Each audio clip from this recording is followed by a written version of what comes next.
Hello and welcome to ABD classes. ABD classes आप सभी को स्वागत करता है। और आज हम लोग फिर से आप सभी के लिए सोशल साइंस की एमसीक्यू और शॉर्ट आंसर लॉन्ग आंसर सभी डिस्कस करने वाले हैं आज हम लोग। ठीक है, वीडियो थोड़ा लंबा होगा, प्लीज़ पेशेंस बनाए रखें और बने रहिए हमारे साथ।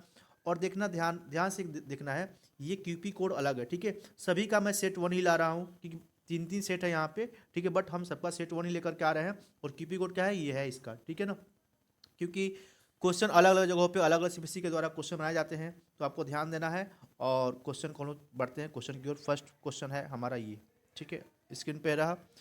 विच one of the following aspect was the base of the Bretton Woods system. है ना, ब्रिटेन वुड सिस्टम का बेस क्या रहा ये बताना है ना। मिलिट्री, कल्चरल, इकोनॉमिक या फिर हिस्टोरिकल। तो सही आंसर है इकोनॉमिक सिस्टम, है ना। तो इकोनॉमिक सिस्टम था इसका बेस, ब्रिटेन वुड कॉन्फ्रेंस का, है ना। Monetary fund, IMF. ठीक है, इंटर आईएमएफ बनाया गया था इसके द्वारा, आईएमएफ, है ना। और वर्ल्ड बैंक, डब्ल्यूबी, है ना। दोनों को ही इसी के द्वारा, ब्रिटेन वुड्स कॉन्फ्रेंस के द्वारा बनाया गया है। ठीक है, सेकेंड क्वेश्चन है 1944 में बनाया गया था। विच of the following books was printed first by Gutenberg. है ना, गुटेनबर्ग के द्वारा पहली बुक कौन सी प्रिंट की गई थी। है ना, काफ़ी इजी सा क्वेश्चन है और आप लोगों ने पढ़ा होगा तो आप लोग पता भी होगा। ठीक है ना, कौन सा आंसर होगा, सी, बाइबल। ठीक है, ओके चलते हैं आगे।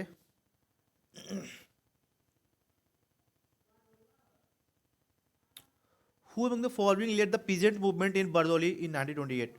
कौन इस मूवमेंट को लीड कर रहे थे बरदौली में 1928 में। ठीक है, तो ये थे वल्लभ भाई पटेल। बरदौली सत्याग्रह इन्हीं के नाम से फेमस है काफ़ी, है ना। और यहीं पे इनको सरदार की उपाधि दी गई, वहाँ की औरतों के द्वारा सरदार की उपाधि इनको मिली। ठीक है, याद रखना है इस बात को। क्वेश्चन नंबर 4 स्क्रीन पे रहा। Which one the following is not true about the female allegory of France. है ना, कौन सा इसमें गलत है, नोट करेक्ट को, नोट ट्रू को चूज करना है। A B C D option दिख रहा है आपको, बताना है कौन सा इसमें सही है। तो ये गलत है और सभी सही हैं। She took part in the French revolution, ये टुक पार्ट थोड़ी करी थी, है ना। वो तो बस एक सिंबल के रूप में दिखाया जा रहा था उसको, है ना। She was name Mariana, she was symbol of national unity. And ये सारे पॉइंट तीनों सही है, बस ये बी वाला गलत है। ठीक है, ऑप्शन नंबर बी इसका सही आंसर होगा। क्वेश्चन नंबर 5 की ओर चलते हैं। Choose the correctly matched pair. Primitive, intensive, commercial and plantation, इसमें से कौन सा मैच्ड है ये बताना है। ठीक है, तो जो मैच है वो कौन सा है। Primitive sensitive practice on large, ये तो नहीं होगा। इंटेंसिव सिंगल क्रॉप प्रोडक्शन नहीं। Commercial use of higher doses of modern, yes, option number C is correct. ठीक है, when was the wildlife protection act implemented. कब इम्प्लीमेंट किया गया था वाइल्ड लाइफ प्रोटेक्शन एक्ट को, कब लाया गया था या फिर इम्प्लीमेंट किया गया था। 1972 में आया था ये। ठीक है, 1972। Mention the main reason of for land degradation in state like Jharkhand and Chhattisgarh and Orissa. Main reason क्या है, बहुत सारे माइनिंग वगैरह होते हैं, बहुत सारे ओर्स यहाँ पाए जाते हैं, यहाँ मिनरल्स बहुत ज़्यादा है ना। आप लोग आंसर की ओर पहुँच चुके होंगे। ठीक है, option number B is correct. ठीक है ना, okay. Which of the following language was declared as the official language of Sri Lanka by an act passed in 1956। तो ये क्वेश्चन और भी एक सेट में रिपीट हुआ था। ठीक है, देखो यहाँ एक ये क्वेश्चन आया हुआ है। ठीक है, मैं सारे सेट का क्वेश्चन देखता था तो कौन सा रिपीट हो रहा है कौन सा नहीं हो रहा है, ये क्वेश्चन था उसमें जो मैंने अभी कल के सेट में जो डिस्कस किया था। ठीक है, तो ये क्या होगा यहाँ पे, बी, है ना। B answer is correct. उसमें था कि तमिल का आंसर था। ठीक है ना, तो नोट नोट उसमें नोट करके आया था तो उसमें तमिल आंसर हो रहा था, लेकिन इसमें क्या है, करेक्ट पूछ रहा तो सिनाला। ठीक है ना, question number 9, okay. Which one of the following options prove that India is A quasi federal state. तो पता है क्वासी फेडरल का मतलब क्या होता है, ना ही हमारा देश यूनिटरी है और ना ही हमारा देश क्या है, फेडरल है। हम थोड़े थोड़े कभी कभी यूनिटरी की तरफ मुड़े रहते हैं और कभी कभी फेडरल की तरफ झुके रहते हैं, तो इसीलिए बोलते हैं क्वासी फेडरल, है ना। ओके, देखते हैं कौन सा ऑप्शन इसमें से सही मिलता है हम लोग को। ठीक है, okay. More power with centre, सही बात है, हमारे यहाँ मोर पावर विथ सेंटर है। Residuary subject with centre, yes this is very correct. Equal subject with centre and state, equal subject with centre and state, नहीं नहीं नहीं नहीं, ये गड़बड़ है ना, ये गड़बड़ है। मैं बताता हूँ कितने सब्जेक्ट यूनियन लिस्ट में हैं। अगर यूनियन लिस्ट की बात करें तो 100 सब्जेक्ट हैं। पहले 97 थे, अब 100 हो चुके हैं। स्टेट लिस्ट में है ना, आज के समय में 47 है। कितने हैं? 47 हैं। ठीक है। और कंकरेंट में है ना, जो कंकरेंट लिस्ट है उसमें कितने हैं? 65, 62 हैं। ठीक है। तो ये सब लिस्ट हैं, इतने इतने लिस्ट हैं हर जगह। ठीक है ना। ओके, आगे बढ़ते हैं। तो यहाँ ओके, अभी तो बचा है currency and railway with centre. Yes yes, तो 1, 2 एंड 4 कहाँ दिख रहा है भाई? Option number B. ओके, चलते हैं आगे। क्वेश्चन नंबर 10 देखते हैं क्या है। विच one of the following statement is not true? इसमें से कौन सा स्टेटमेंट गलत है, ये बताना है आप सभी लोगों को। ठीक है। तो चूज कर लेना है आराम से, अच्छे से पढ़ करके, ध्यानपूर्वक पढ़ना है, क्वेश्चन देखना है क्या है और उसको सही कर लेना है। पढ़ते हैं। पहला दे रखा है constitution prohibit discrimination on the grounds of religion. ये सही है। हमारे कॉन्स्टिट्यूशन कभी भेदभाव नहीं करता है, प्रोहिबिट करता है इस चीज़ को, तो बिल्कुल सही है। Constitution allow us to practise profession propagate religion और not follow any. Yes, good, सही है ये। और the constitution of India allow the state to intervene in the matter of religion in order to ensure equality within the religion. ये सही है। As per constitution religion can never be separated from the politics. ये गलत है। ठीक है ना, यही गलत दिया हुआ है, तो इसका ऑप्शन यही सही होगा। ठीक है। Question number 11। There are two statements marked as assertion and region. Read both statement and choose the correct option. Assertion दिया हुआ India is a multi party system. Yes, बिल्कुल करेक्ट, कोई इसमें गड़बड़ी वाली बात ही नहीं है। इंडिया मल्टी पार्टी सिस्टम है। यूएस 2 पार्टी सिस्टम है। चाइना 1 पार्टी सिस्टम है। ठीक है। रीजन चलते हैं। It is because of the social and geographical diversity in India. Yes yes yes, बिल्कुल सही। एक्सप्लेनेशन भी सही कर रहा है। तो both are correct and correct explanation मतलब कि ऑप्शन नंबर ए होने वाला है। ओके ओके, आगे चलते हैं। Question number 12। Sorry. Which one of the following is not true about democratic government? कौन सा डेमोक्रेटिक गवर्नमेंट के बारे में सही नहीं है, ये बताना है। इसमें ज़्यादा तो क्वेश्चन नोट मिल रहे होंगे, तो ध्यान देना है। एग्जाम में कभी नोट लिखा हो तो उसको भी ध्यान में रख के चलना है, कहीं हड़बड़ी में आप लोग गलती न कर देना। ठीक है ना, नोट को आप सही करते चल रहे हो। ठीक है ना, इस बात का ध्यान देना आप लोग। ठीक है। ओके, तो देखते हैं आंसर क्या होगा इसका। Democratic government is a legitimate. Yes yes, बिल्कुल सही है। लेजिटिमेट गवर्नमेंट होती है भाई, हम लोग चुनते हैं उसको। ठीक है ना, तो लेजिटिमेट तो हो गई ना। Democratic government is responsive. Yes, बिल्कुल रिस्पॉन्सिबल होगी, क्यों नहीं होगी भाई? वोट हम लोग कर रहे हैं तो रिस्पॉन्सिबल तो होना पड़ेगा ना हमारे लिए उनको।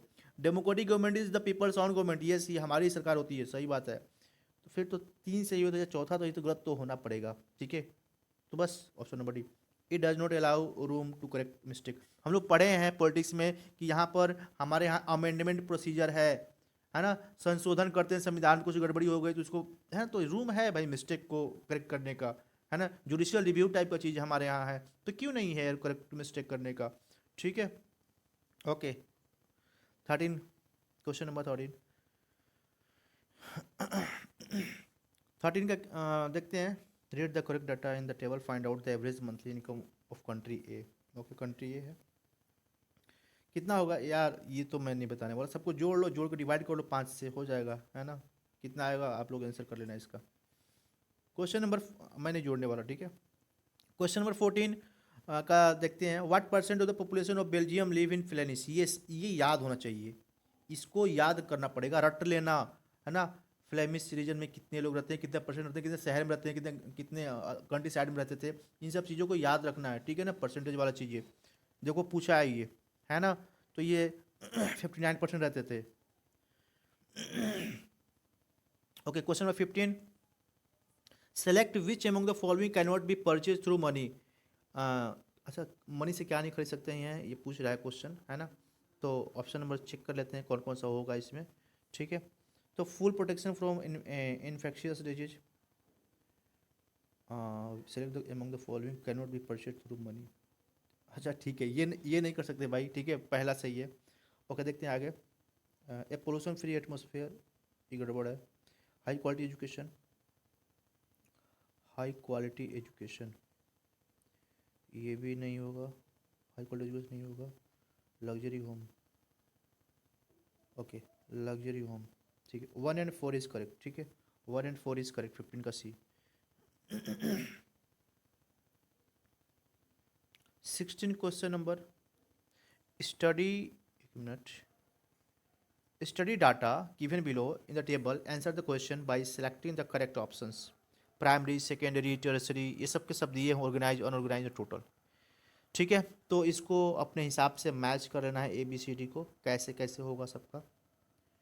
ठीक है, तो कुछ खास नहीं है ना। क्या पूछ रहा है एक बताओ, which is the most important sector. अच्छा, इसमें से कौन सा इंपॉर्टेंट सेक्टर है ये बताना है।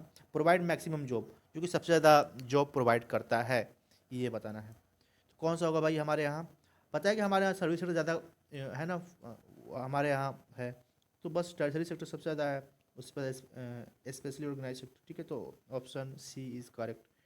ठीक है, क्वेश्चन नंबर 70 देखो। A is worker in a garment export industry of Jaipur. He get facilities like health insurance, provident fund, medical leave, etc. In which of the following sector A is working? ये किस sector में काम करता है। देखो ध्यान देना, working in garment export in university of Jaipur, he get facility of health insurance, सब कुछ इसको मिल रहा है, प्रोविडेंट फंड मिल रहा है, पीएफ इसको मिल रहे हैं। किस सेक्टर में काम कर रहा होगा भाई ये, है ना। अच्छा, ऑर्गेनाइज सेक्टर में कभी पीएफ मिलता है क्या, नहीं मिलता है ना। कभी हेल्थ फैसिलिटी मिलेगी ऑर्गेनाइज, तो अनऑर्गेनाइज तो होगा नहीं। ये तो डी डी नहीं होने वाला है, ये तो कंफर्म हो गया होगा, सभी को हो गया होगा, मेरे को तो कंफर्म है। ठीक है, जाहिर सी बात है, ये ऑर्गेनाइज सेक्टर में काम। प्राइमरी सेक्टर क्या होता है भाई, है ना, प्राइमरी सेक्टर जहाँ पर एग्रीकल्चर होता है, इसमें मिलता है क्या कोई, ऐसा कुछ नहीं है, ये भी नहीं मिलेगा। नॉन गवर्नमेंट सेक्टर, यहाँ पे कुछ नहीं मिलने वाला, option one C is correct, organize sector में ऐसा होता है। ठीक है, क्वेश्चन नंबर 18 में चलते हैं। Which of the following, which among the following organization issue the currency note in India. अच्छा, कौन करता है, काफ़ी इजी सा क्वेश्चन है, आप लोग बताएं जल्दी से आंसर क्या होगा। आरबीआई करता है भाई। ठीक है, अब अगर पूछे क्वाइन कौन निकालता है, तो ये कौन निकालता है, ये सेंट्रल गवर्नमेंट ऑफ इंडिया। अगर क्वाइन पूछे तो गवर्नमेंट ऑफ इंडिया। ठीक है, okay.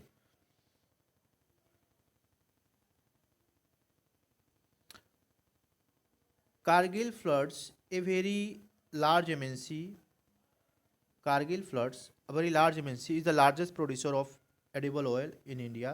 Which one of this country does it belong to? किस कंट्री से ये बिलोंग करता है, तो ये USA। ठीक है, question number 20, in which of the following ways has information and communication technology stimulated globalization process the most. ठीक है, ऑप्शन नंबर डी इज बिल्कुल करेक्ट। ओके, अब देखिए सेक्शन बी आप लोग को दिख रहा होगा क्वेश्चन। ठीक है, सेक्शन बी दिख रहा होगा, हिंदी में इधर है। सेक्शन सी दिख रहा होगा, क्वेश्चन आप लोग देख लेंगे। ठीक है, अब मैं चलूँगा आंसर की ओर भी, सेक्शन ही। ठीक है, अब चलता हूँ मैं अपने आंसर की ओर, जो कि आप लोग के लिए क्वेश्चन विद आंसर है। ओके ओके, तो आ चुके हैं क्वेश्चन की ओर। ठीक है, question with answer. Okay, section B, why did European flee to America in 19th century, explain, है ना, क्यों फ्ली कर गए, है ना, ये बताना है। जाहिर सी बात है, यूरोप में समस्याएं बहुत, हंगर वगैरह थी, इसलिए अमेरिका की ओर फ्ली किए। सिटीज वेर क्राउडेड, बहुत ज़्यादा भीड़ वगैरह थी वहाँ पे। रिलीजियस कन्फ्लिक्ट्स वेयर कॉमन, काफ़ी रिलीजियस कन्फ्लिक्ट चल रहे थे यूरोप वगैरह में। रिलीजियस डिसेंट्स वेयर परसिक्यूटेड, कोई भी पॉइंट, क्योंकि 2 नंबर का है इसलिए आप कोई भी पॉइंट लिख सकते हो। ठीक है, 2 पॉइंट लिखना है बस।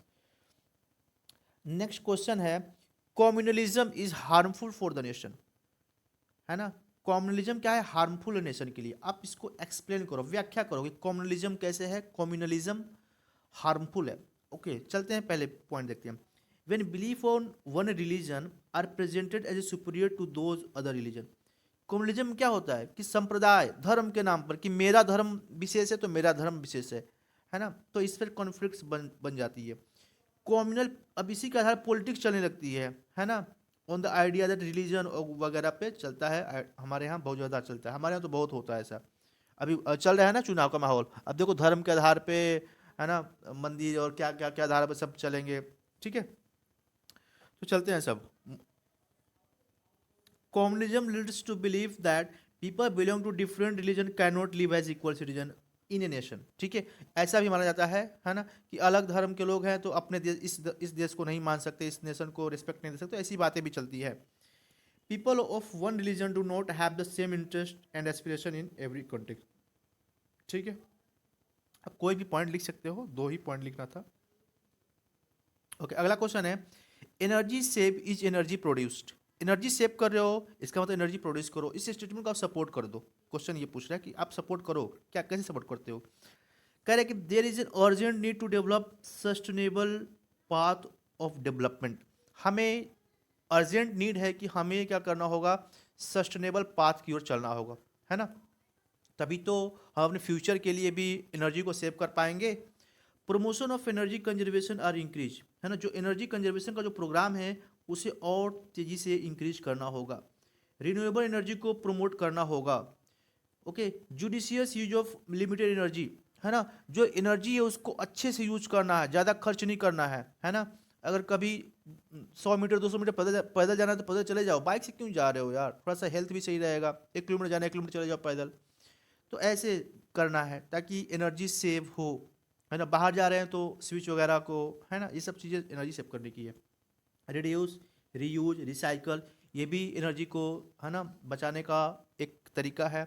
Stoppage, stoppage of wastage of resource, resource को, है ना, वेस्ट करना बंद कर दो। तो ये क्या थे आपके, मैंने इसको सपोर्ट कर दिया, इस स्टेटमेंट को समझ रहे हो ना आप लोग। ओके, चलते हैं और का क्वेश्चन है, देखते हैं। अथवा वाला, why is there pressing need to use non conventional energy resource, ठीक है, explain.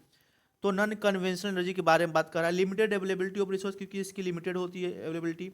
The growing consuming consumption of energy has resulted in depletion of fossil fuel, इससे फोसिल फ्यूल डिप्लेट होता है। Rising price of oil and gas and their potential shortage have raised uncertainties. Fourth point करें, increasing the use of fossil fuel has cause serious environmental problem, है ना, ज़्यादा use करते हैं fossil fuel तो ये काफ़ी इन्वायरमेंटल प्रॉब्लम क्रिएट कर सकता है। अर्बनाइजेशन एंड इंडस्ट्रियलाइजेशन, ये भी हो सकता है। कोई पॉइंट आप लिख सकते हो। ओ सॉरी यार। Okay, next question. I think थोड़ी वीडियो बड़ी होगी बट आप लोग कोऑपरेट कीजिएगा, है ना, और आप लोग सीखने को तो मिल ही रहा होगा। Okay, question number 24, suggest any 2 ways to create more employment in rural sector. कोई 2 तरीके बताएं जिससे कि हम लोग एम्प्लॉयमेंट कहाँ पे जनरेट कर सकते हैं, ग्रामीण इलाकों में। कोई भी चीज़ सोचना है, क्या कर रहे हैं कि ग्रामीण इलाके में क्या मिल जाए, अपॉर्चुनिटी मिल जाए, है ना, जॉब मिल जाए। पहला पॉइंट है, improve irrigation facility so that farmer harvest 2 और 3 crops in 1 year, 10 more people can be employ, है ना। अच्छे से फैसिलिटी दो ताकि फार्मर एक साल में 2 या 3 बार क्रॉप्स उगा सके, जिससे कि उनकी इनकम क्या हो जाए, बढ़ जाए, है ना। सेकेंड पॉइंट क्या है, प्रोवाइड बेटर रोड्स, अच्छे रोड वहाँ पे दो। इम्प्रूव कर दो ट्रांसपोर्टेशन वगैरह वहाँ पे, एंड स्टोरेज वगैरह को इम्प्रूव करो, which benefit farmer so that people will be employ in this sector. Okay, honey collection centre खोल दो, ठीक है ना, वेजिटेबल वगैरह फ्रूट्स प्रोसेसिंग यूनिट वहाँ पे खोल दो, मोर कॉटेज इंडस्ट्री वहाँ पे लगवा दो, ठीक है। इस तरीके से आप लोग 2-3 पॉइंट आप लोग अपने से भी लिख सकते हो, जो भी आपको दिमाग में चल रहा होगा ना, कुछ भी आप ऐड कर सकते हो, ना कि यही सिर्फ ऐड करना है, रटना नहीं है, समझना है, समझ के लिखना है। मैं कभी नहीं कहता हूँ रटो, ठीक है, सोच के लिखो खुद से। अगर सोशल है यार, खुद से कुछ ना कुछ पॉइंट अपने आप ही आ जाता है माइंड में, ठीक है। नेक्स्ट क्वेश्चन है, explain any 3 effects of non cooperation movement on Indian economy, है ना। इंडियन इकोनॉमी में नॉन कॉपरेशन मूवमेंट का काफ़ी मज़ेदार सा क्वेश्चन ये दिया हुआ है, अच्छे से स्टेटमेंट को बना करके दिया हुआ है, ठीक है। इकोनॉमी से इसे रिलेट कर दिया है, ठीक है। पढ़े हो गए आप लोग क्या क्या था। ओके, पढ़ते हैं। पहला तो था कि फॉरेन गुड्स को बॉयकॉट किया सबने नॉन कॉपरेशन के समय में, असहयोग आंदोलन जब चल रहा था, है ना, तो फॉरेन गुड्स को बॉयकॉट किया गया, लिकर शॉप को पिकेट किया गया, फॉरेन क्लोथ को जला दिया गया, है ना। Merchants and traders refuse to trade, है ना, सबने मना कर दिया ट्रेड करने में फॉरेन गुड्स का, है ना, कि बाहरी सामान विदेशी सामान नहीं खरीदेंगे हम लोग, ना उसका व्यापार करेंगे। People begin to discarding import cloth wearing only Indian one, सब लोगों को खादी का कपड़ा पहनना शुरू कर दिए थे, याद है, पढ़ रहे हो ना आप लोग। ओके, यूज ऑफ स्वदेशी गुड, है ना, सब लोग स्वदेशी अपनाना शुरू कर दिए, लेकिन ये लंबे समय तक नहीं चला और फिर से, है ना। ओके, आगे चलते हैं। How was the Rowlatt Act oppose by peoples of India, किस तरीके से रोलैट एक्ट, है ना, अपोज किया गया पीपल ऑफ इंडिया के द्वारा, लोगों की जनता के द्वारा, भारत की जनता के द्वारा अपोज किया गया था, ये बताना, 3 एग्जाम्पल के साथ बतानी है। तो पहले था, rally were organize in various cities, worker strike in railway workshop, shop were close down, है ना, lines of communication such railway telegraph were disturb. 4 point आप लोग यहाँ से लिख सकते हो। लिखना 3 ही पॉइंट है, बट यहाँ पे 4 पॉइंट 5 पॉइंट लिखे हुए हैं, आप लोग आराम से कर सकते हो। क्वेश्चन नंबर 26 की ओर चलते हैं। Explain the importance of pipeline as a means of transportation in India. ठीक है, तो पाइपलाइन के बारे में लिखना है। ये क्वेश्चन उसमें भी था, पिछले वाले सेट में भी था, है ना। इट इज़ नॉट ओनली, क्योंकि मैंने उसे अच्छे से किया है, देखा है क्या क्या क्वेश्चन आ रहे हैं, इसलिए मैं बार बार उस चीज़ को देने की कोशिश कर रहा हूँ कि क्वेश्चन यहीं से आएंगे, पैटर्न यही होने वाला है कहीं ना कहीं एग्जाम का। ठीक है ना। Okay, it is not only to transport water but also crude oil, petroleum, सब कुछ हम लोग पाइपलाइन से क्या कर सकते हैं, ट्रांसपोर्ट कर सकते हैं, है ना। वाटर ही नहीं बल्कि पेट्रोलियम, गैस, नेचुरल गैस, सब कुछ हम लोग क्रूड ऑयल वगैरह भी कर सकते हैं, है ना। एक तापी पाइपलाइन बन रही है ना, अलग अलग देशों से जाती है ना। और किसी को पता है किस किस देश से जाती है तो प्लीज़ कमेंट बॉक्स में बता सकता है। Okay, solid can also be transported through a pipeline where converted into slurry. It rules out transshipment delay, है ना। जो ट्रांसशिपमेंट आने में डिले होती है उससे क्या आसानी होगा, है ना। शिपमेंट वगैरह की आवश्यकता नहीं है ना। लोगों को जो रोड पे जाम लग जाते हैं ट्रक वगैरह के, ये सब भी जाम से, है ना, थोड़ा सा अच्छा रहेगा। तो ये भी काफ़ी अच्छा पॉइंट है सब। Initial cost of laying pipeline is high, है ना, तो ये सब लगा सकते हो पॉइंट आप। ओके, अगला क्वेश्चन है, describe the impact of flexibility to of in the labor law on the worker in India, है ना। तो करें कि describe the impact of flexibility in the labour law. जो हमारे यहाँ श्रम कानून है, लेबर लॉ है, उसके फ्लेक्सिबिलिटी के बारे में, उसके प्रभाव के बारे में आप क्या बता सकते हो। फ्लेक्सिबिलिटी जो है उसका इम्पैक्ट क्या हो सकता है। Flexibility in labour law has badly affected worker, काफ़ी बेकार तरीके से ये अफेक्ट करता है वर्करों को। जो फ्लेक्सिबिलिटी है हमारे यहाँ, ये इसका रूल अच्छा खासा होना चाहिए। MNC employ them on a temporary basis to cut cost, है ना। टेम्पररी बेसिस पे कोई भी एमएनसी इनको लेती है फिर हटा देती है। They are not paid throughout the year, हर साल हमेशा इनको पेड नहीं मिलता है ना, पैसा वगैरह नहीं मिल पाता है ना, पेड नहीं करते हुए लोग। During peak season worker are made to work for long hours, है ना। जो पीक सीजन चलता रहता है किसी मौसम में किसी भी चीज़ का, तो उसमें काफ़ी काम लेते हैं एमएनसी वाले और फिर बाद में इनको हटा देते हैं। इस तरीके से आप पॉइंट को यहाँ पे लिख सकते हो, कोई भी रिलेवेंट पॉइंट और भी आप ऐड कर सकते हो इसमें। Transparency is the most important feature of democracy. Transparency जो है कि सबसे बड़ा फीचर है डेमोक्रेसी का, सपोर्ट कर दो इस स्टेटमेंट को। खैर ठीक है, तो democracy provide means to examine the process of decision making, it transport transparent sorry. Democracy is based on the idea of deliberation and negotiation. ठीक है, डेमोक्रेसी इस पर भी डिपेंड करता है ना, नेगोशिएशन वगैरह चलता है यहाँ पर डेमोक्रेसी में।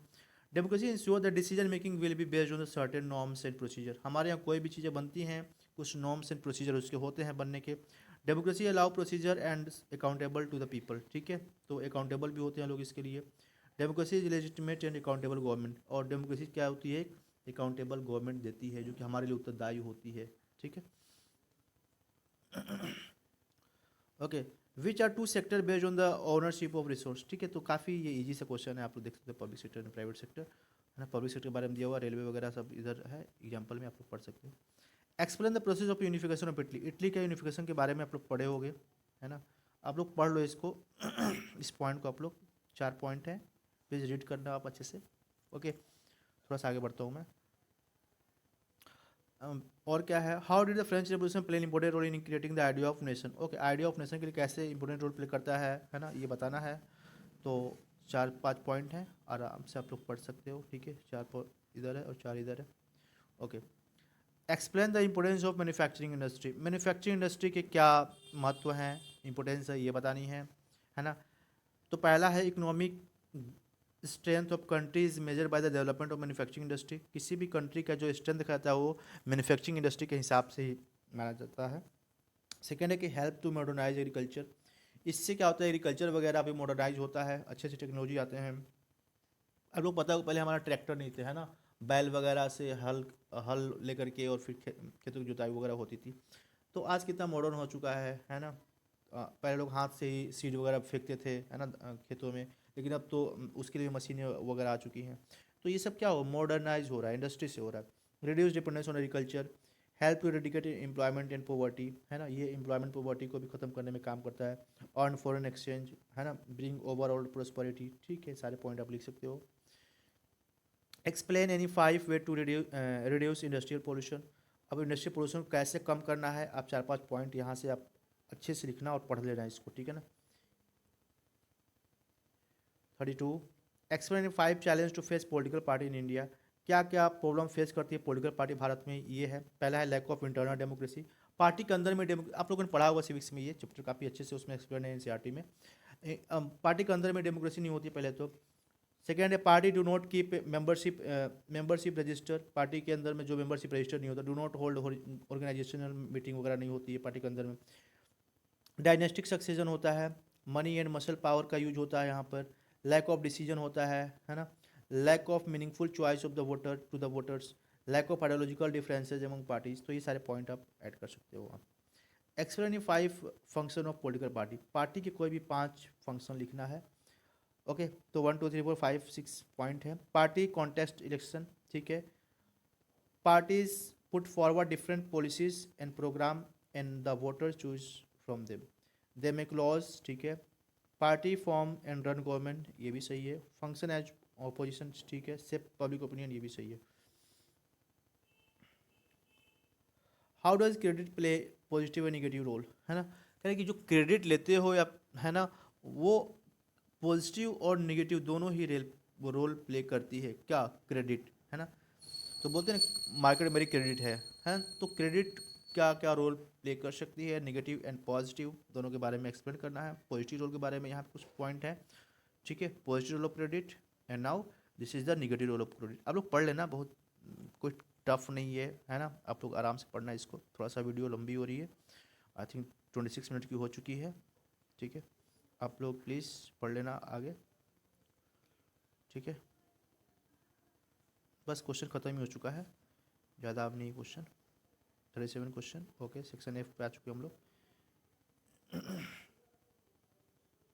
ये रहा मैप वर्क, है ना। टेरी डैम, डांडी, टूटिकोरिन, कोलकाता, है ना। ओके तो कैसा लगा ये वीडियो आप लोग ज़रूर बताना कमेंट बॉक्स में। कोई भी अगर और भी कुछ चाहिए तो प्लीज़ आप कमेंट बॉक्स में लिख सकते हैं हमें। And thanks for listening. जय हिंद। और हाँ, जैसे ही पेपर आता है उसके बारे में, जैसे ही पेपर होगा उसका हम लोग डिस्कशन करेंगे, है ना, इसी चैनल पर। और सारे ही सेट इस बार डिस्कस होंगे, तो बने रहिएगा हमारे साथ।